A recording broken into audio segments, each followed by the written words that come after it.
In the early 1920s, a man named George Harris lay dying in an American hospital.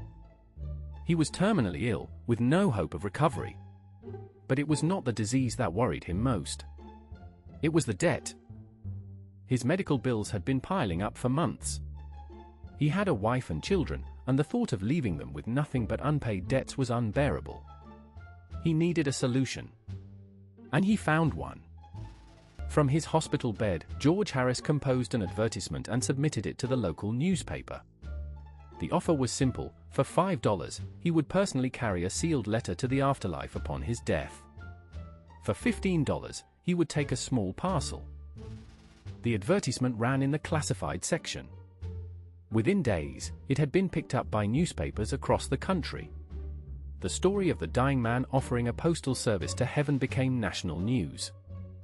Public reaction was divided. Some dismissed it as a hoax. Others called it tasteless.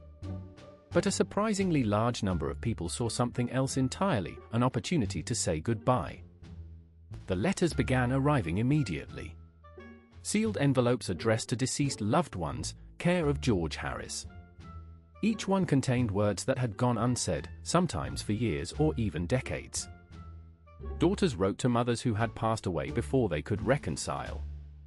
War veterans wrote to fallen comrades, carrying guilt they had held since the trenches.